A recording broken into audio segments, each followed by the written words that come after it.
The opinions expressed on this program are solely those of its hosts, guests, or callers, and do not necessarily represent the opinions of WTBR-FM, its management, other producers, or sponsors.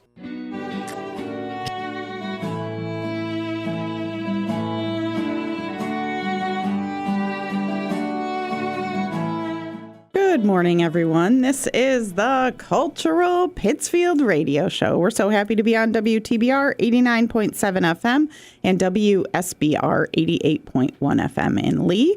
My name is Jen Glockner. I'm the director of the Office of Cultural Development for the City of Pittsfield. Bev Prentice is operating the board. And today we have Carrie Holland here from Hancock Shaker Village. Hello. Thank you for having me back. Yeah, it's baby animal season, which is super exciting, right? It is the best. We love April. We love March, especially April.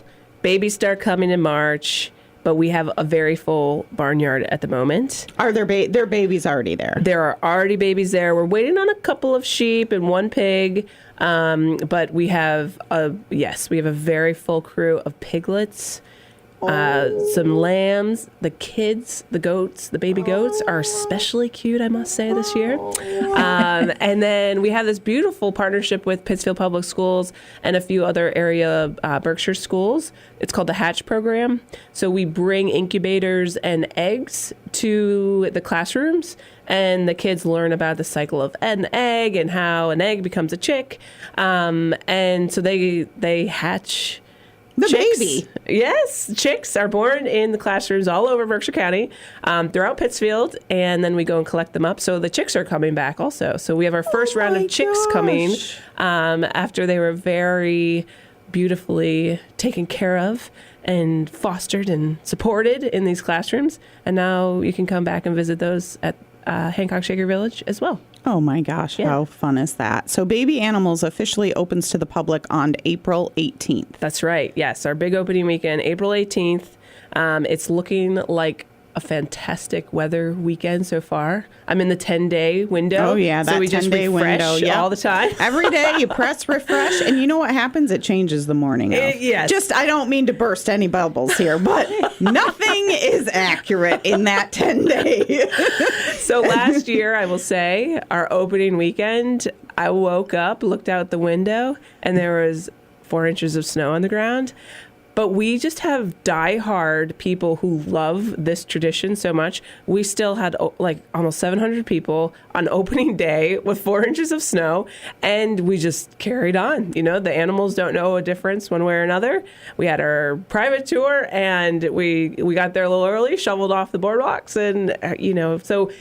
We're ready for any weather that comes our way. The Berkshires is definitely ready for anything. And the people that live here are ready for anything. They just go out in it all. Wear your raincoat, wear your boots, and just do it. Exactly. And we had such a crazy, good old-fashioned New England winter.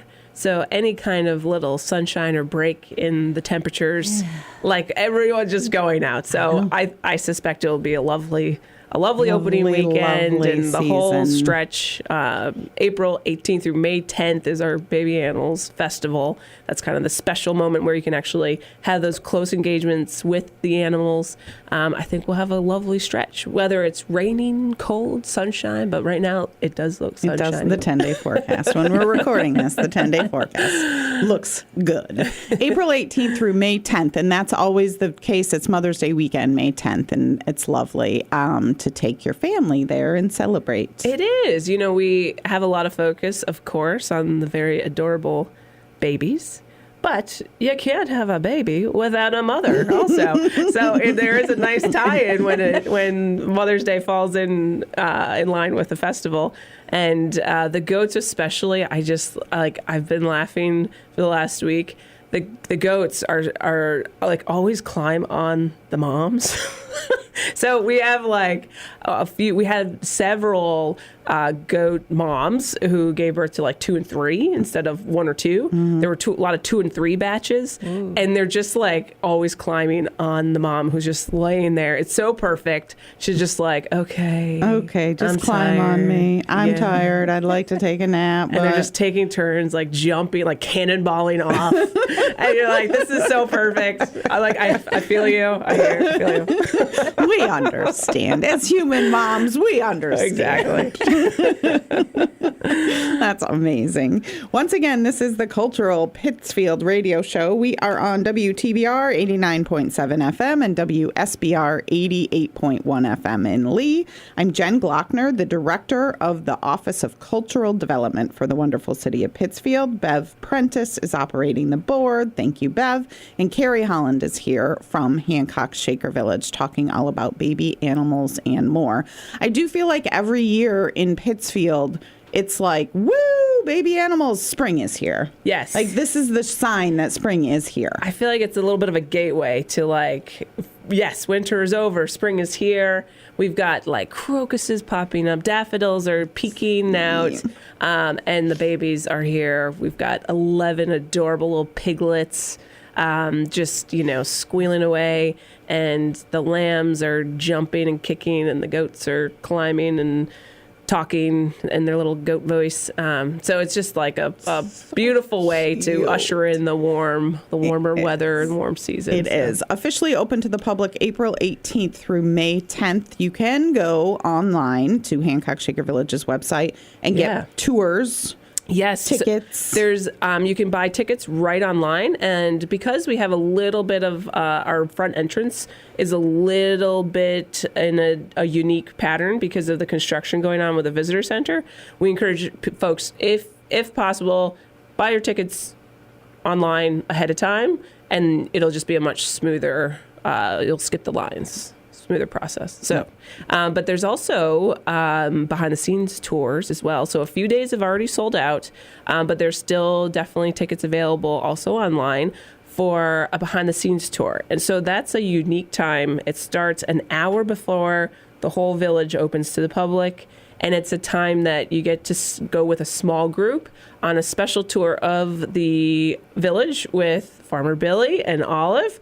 And you get like a little more hands-on, some more information. You kind of get to do some feeding with the animals, maybe hold a couple, and you just get that more up close and personal opportunity to spend some time with the animals, learn a little bit more in depth about the process, about the village, about the history of dairy farming there. So it's kind of a unique extra add-on. So that's also available on the website, too. That's very cool, up close and personal. I'd love to handle a goat. Well, you can go to baby animals. You can get in. It's so cool. You go into the Roundstone barn, and there are all the babies and sometimes the moms are set up in little pens. And you can, with the assistance of volunteers and people that work at Hancock Shaker Village, you can hold these baby animals. Yeah, you can climb right over the fence, and we kind of designate how many people can go in at a time to not overwhelm the animals, but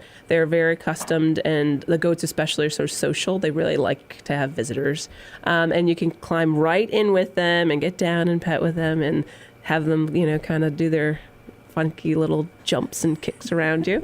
It's a really cool way to kind of make the connection of like the animal and the farm and have that up close personal feel. The kids especially are so fascinating. I love because a lot of kids don't have an opportunity to see those animals up close, and it's wonderful for them to kind of like make those connection points too.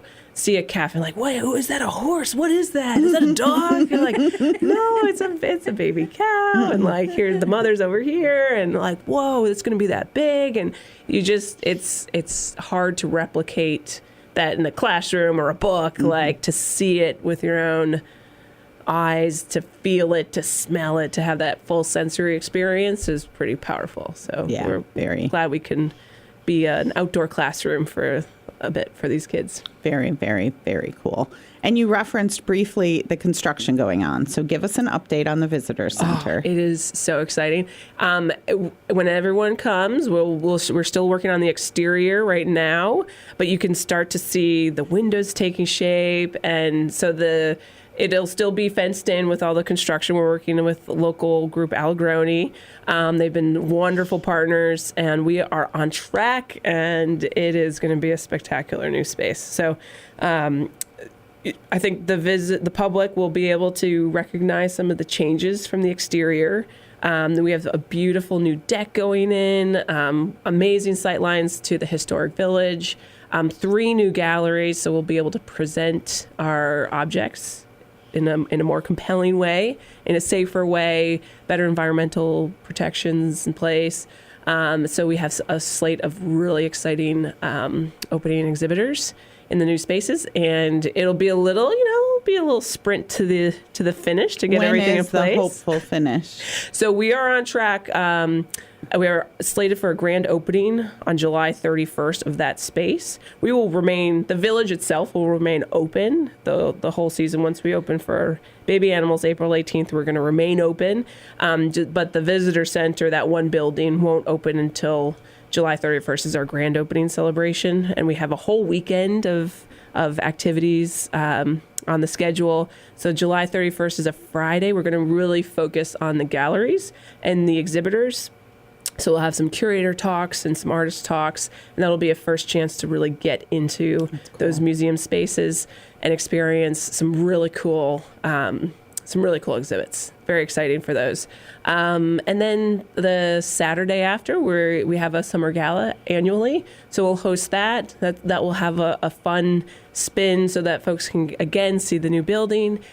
And then Sunday, we're going to have this big community-wide celebration. And it will be the first time many folks will be able to see the new building, but it is also the Roundstone Barn's 200th birthday. Oh, yes. Yeah. So we've created it. We're still working on a couple fine-tuned details, but we're creating a big festival around this theme of the future of the museum with this new building, the past that we are continuously interpreting and telling the story of the Shakers on that site, and the new visitor center with the Roundstone Barn are directly across from each other. So you have beautiful sightlines between the two. So it's sort of this like past, present, future theme. And of course we will have an epic birthday cake. Yes, for the Roundstone Barn. Yes. So we have food trucks, performances, and other cultural partners will be there. So that Sunday, August 2nd, will be a really fun, big public community celebration. That's awesome. 200 years. Wow. That's impressive. It's really impressive. Yes. It kind of, once you start hitting these sort of milestones, you're like, this has been around for a long time. Yeah. This is actually a historic space. Once again, this is the Cultural Pittsfield Radio Show. We're so happy to be on WTBR 89.7 FM and WSBR 88.1 FM in Lee. My name is Jen Glockner. I'm the director of the Office of Cultural Development for the wonderful city of Pittsfield. Bev Prentice operating the board, and Carrie Holland is here to talk all things Hancock Shaker Village and baby animals and new visitor center. We got a lot going on. We got a lot going on. Mm-hmm. It's great. There's a lot of energy and momentum, and it's fun. We're getting a lot done. It is fun. What was the other thing you said you wanted to talk about? CSA? Oh, yes, we do have a CSA. That's the other thing that we've got front of mind. So the gardens are starting to become activated, and we've got our little seedlings that we'll start putting into the ground. The farm is such a big part of the experience visiting Hancock Shaker Village. We certainly have the animals, for sure, which everyone will celebrate in high form during Baby Animals Festival. And then we really shift our focus to the garden.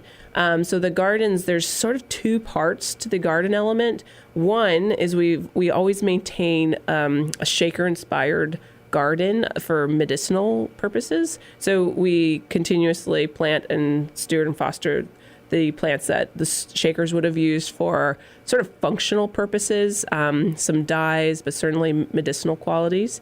They have amazing literature, amazing books and resources about sort of like the holistic plant-based health solutions that the Shakers used, going back to 250 years ago. So we always maintain that element. It's really beautiful, very interesting to kind of like see the herbal remedies that they would use for common ailments. And then the gardens that we do all of our vegetable growing in. And so that's a larger swath. and it's getting into high time. But everyone says, well, what do you do with all these vegetables?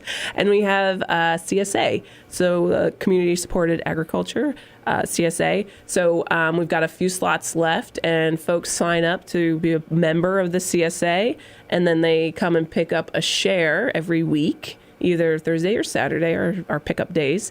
And you get a bag full of whatever is directly harvested that week. So it's a really cool discovery process, too. Like, there's always some random thing. I'm like, what is this? Yeah, and then you do a little Google, research, and you figure out, what is the name of this cool. vegetable? And then you're like, how to cook a rutabaga or whatever it is. Exactly. Yeah. So I've been a CSA member for almost 10 years, and I think my husband Stan would recognize that some interpretations of what comes through that bag are successful, and some need another go. Some need another go. And it's okay, because you might get that same vegetable again to give it another go. Exactly. I'm like, okay, that was not, I need to do something different for that one. But it's beautiful because I say, like, it's better than organic. It's been on all the vegetables are grown on this perfectly preserved ground. There's never been spray, never any chemicals, and there's a lot of these seeds and traditions that the Shakers use to grow the food. We practice that regenerative farming techniques. So it's a really just like a super healthy, nutrient dense vegetable that comes out of it, and it's fun to explore and figure out what do I do with this. What do I do with this? So if you want, there are still slots available. You just go to the website and look for it there? Yes, that's also on the website, and there's half shares and full shares. So if it's maybe one or two people, half share, it's totally that will do it. And a full share if you're just like very heavy into vegetarian recipes or, very vegetable forward in your cuisine. And maybe there's a couple other people in your household you'll have a lot to work with. Do your kids eat what you prepare? So this is a fascinating fact. If I bring my kids, I have a 6 and a 7-year-old.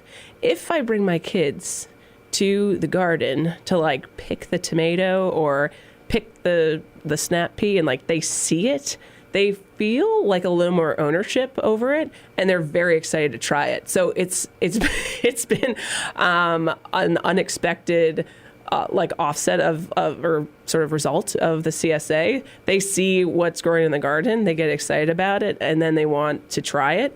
Some are more successful bites than others, but the willingness and enthusiasm to try it is so much stronger when they actually see it in the ground. I think that's true for sure. So yeah, like Max he's a vegetable guy. That's awesome. He'll go for it. And Amelia is also very adventurous.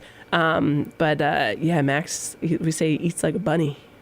Max and Amelia were seen often at Bosque this winter, and they're becoming a little bit wild on the mountain. I remember when they were little and just starting, and they'd be like, okay, so dainty on the hill. And then I'd be, now this year, riding the chairlift up. They're in the terrain park. Oh, man, they just want to hit the jumps all the time.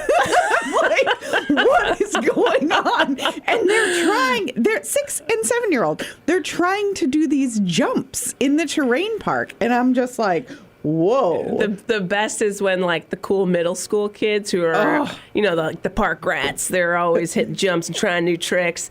And Max and Amelia will see them and won't completely go for a full flip or anything. Mm-hmm. I'm really pumping the brakes on that.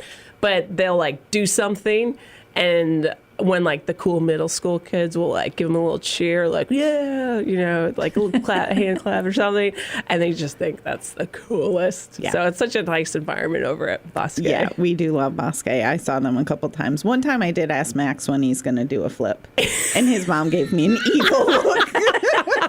The Olympics were wonderful and also terrifying. So Max wants to be a half pipe guy and do all the tricks and spins and flips. And I was like, oh boy. Yeah. Oh boy. So, but Amelia wants to be just like Michaela Schifrin and of course, the racing. Yes. That's amazing. Good season at Bosque. We're grateful for that mountain in our own backyard here in Pittsfield. So thank you, Bosque, for all the fun you provided. And now they've got a big summer season too. So stay tuned for that. that? A lot going on in our little Pittsfield neck of the woods. You know, you have Bosque, fun stuff. The Berkshire Museum. I was just talking with their team over there with their big opening. We're thrilled with all the new programs that we're going to be able to do at the Village. There's a lot of really fun, dynamic Pittsfield, Central Berkshire stuff going on. Yeah, First Fridays at 5 is starting May 1st. The first Friday of May is May 1st. I said this last time, and it was like the biggest tongue twister ever. But look how smoothly that came out. That was very... Like you knew what you were talking about. Yeah, sometimes it works. So May 1st is the first Friday, which is coming up quickly. We're excited by that. And then there's one in June, August, and September, and that will involve the closure of North Street for 2 blocks and a lot of partnerships with food trucks and musicians and artisans and family fun zones with nonprofits. So we're psyched about that as well. Yeah, we're getting ready to hit the season. Yeah. After baby animals, do you want to talk about anything else going on this summer at the Village? You know, we've got some of our core programs that we're super excited about. A couple new call-outs that I will mention. We enjoyed a beautiful partnership with the team at Mass Audubon last summer. We did a couple little pilot programs where they would bring some of their educators over to our property and do some facilitated tours and talks. It was super popular. The Firefly and Lightning Bug shows that they helped guide and show around our property were super cool. popular and sold out. So we're going to do a few of those. Fireflies are family friendly. And then the lightning bugs are adult only because they were there was enough demand to kind of have 2 programs sort of. So that will be really fun. And we're adding a few other themes too. Some bats. We have great bats in the area, mushrooms and trees and some bird talk. So, just leveraging our campus, and we have 750 acres. Most people only see about 5 or 6, but there's so many wonderful trails and outdoor areas in different habitats. So they have come and kind of put together a couple of additional programs. So having them on site, I think that will be really fun. So that'll start in June with a few sprinkled throughout the season, ending in September, October. I never realized it was that large. It's huge, yes. And even about 20 years ago, it was even larger. We actually ceded some of our property to Pittsfield State Forest. So it goes right abuts right up to this Pittsfield State Forest. And there's some shaker interpretive spaces that are now in the DCR's stewardship care, but we have a great partnership and work with them closely to kind of maintain those spots. So it was over 3,000 acres when the shakers were kind of activating the whole space. It's quite a property. Wild. Yeah. And how about the goat yoga? Is that coming back? Goat yoga will be back, yes. So if you want to see the baby goats at Baby Animals, you come in April and beginning of May. And then you come back when they're a little bit older, starting in June through September. Every Saturday morning we have goat yoga. It's hilarious. It is hilarious. Like a fun, active way to enjoy the property. So that will be back. And we've got some really great food programs too. So we're working with a few visiting chefs. Actually, Justin, who just created that new space in downtown Pittsfield. He'll be our first visiting chef for a shaker supper. He's put together a great menu for that. So we've got a few shaker-inspired dinners on the schedule, and we're working with another chef over. He's a sort of like a well-known chef out of New York City. He's working on a development for a new restaurant in Chatham over the border of New York, and he's going to come and do a farm-to-table dinner in September that I think will be really special. It's our peak harvest time for the garden, so he'll be leveraging a lot of the produce right directly. It's such a literal translation of farm to table. Yeah, that is the most literal. You pick it right here, you cook it, and you put it on your table within 25 feet. Yes, the tables are set up right outside the Roundstone Barn next to the gardens. So it's literally here's the garden, food, brought over here to a tent, prepped, brought to your table that is 20 feet from the garden. That is farm to table. It's really fun. In the most literal way, for sure. Yes. Once again, this is the Cultural Pittsfield Radio Show. We are so happy to be on WTBR 89.7 and WSBR 88.1 FM. My name is Jen Glockner. I'm the director of the Office of Cultural Development for the wonderful city of Pittsfield. Bev Prentice is operating the board, and Carrie Holland is here from Hancock Shaker Village to talk about all things Hancock Shaker Village. We got about 4 more minutes left on the program. Let's just talk more about baby animals opening April 18th, because there's some people that are just tuning in and they didn't hear anything about the baby animals. Yes, so. We kind of it's such a big moment for us, and it's the opening to our season. We have a lot of visitors that come through during those sort of just over 3-week period. But I'm always surprised that there are so many people who've never been. Also, it's so much a part of our season cadence that we're like, oh yeah, everyone's coming. But for some folks, they're not familiar with the program, and it's just such a wonderful Berkshire's tradition. A lot of people are coming back year after year after year. They're bringing their kids, they came as kids, and now they're bringing the next generation. And it's just such a warm time to come. There's firsthand a lot of experiences that you can only get during that time. We always have the animals on site, but it's the only time you can actually get in and sort of touch and feel and have that direct hand contact with the animals. And we have a few special programs too. So for folks who have been time and time again and would like to have a little add-on extra experience, there's for sure the behind the scenes that I mentioned. And that's a ticketed element. But during the course of the festival, we have a few pop-up experiences also. April 19th and 20th, it's kind of the kickoff to April vacation for a lot of Massachusetts families. We are going to have our sheep shearing moment. So all of our sheep will have their sweaters, shorn a little bit, get the winter weight off. And there's a guy who just is like a wizard with the shears. Really? It's impressive. Really? Yes. It's like a fine-tuned craft. So it's really cool to watch him. He kind of has his patterns and then lifts up this giant blanket of wool from each sheep. So that's a very cool add-on experience to kind of see and experience. Yeah, and so that'll be over the first few days of the festival. We've got someone coming to sing music one day, like some children's songs. So that's family oriented. We're doing a little puppet show. So that will pop up. And we're working with a creative group who I know have come to a lot of Pittsfield events too. They're going to do some live screen printing of a cool poster that they've designed. Oh, GB9. Yeah, GBGP. Good Bites, Glass Pints. Yes. Oh, GB9 is a different place. Yes. Good Bites, Glass Pints.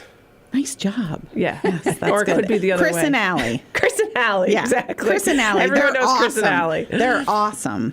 And so they've developed a really sweet, very cool poster. Yeah. And so they'll be demonstrating live screen printing, and it's just a cool process to watch. You kind of take for granted what it takes to create some of these images, and so they'll be live on site showing folks their craft, and I think they'll I'm sure if you twist their arm, they'll let you try a swipe or two. Yep, they do that. It's really cool to see the whole process, and then their beautiful work of art at the end, and they often have those for sale in some way, and those are really cool to have. I have a couple of those. Yeah, there'll be a limited run, so it'll kind of commemorate baby animals this year, but it's also, harkens back to the tradition of baby animals and sort of the start of the warm season in the Berkshires. Yeah. So. Awesome. Yeah. Yay. So spring is springing. Spring is springing. Spring has sprung, all of those things, because baby animals is coming, and it's here April 18th through May 10th and kicks off the season for Hancock Shaker Village. Yes. All of the information that we were talking about is on HancockShakerVillage.org's That's right. website. And most of it is also on lovepittsfield.com, all of the stuff going on in Pittsfield. All right. Yeah. Thanks, Carrie. Thank you. And thank you, Bev. Have You're a great welcome. week, everyone. Thanks.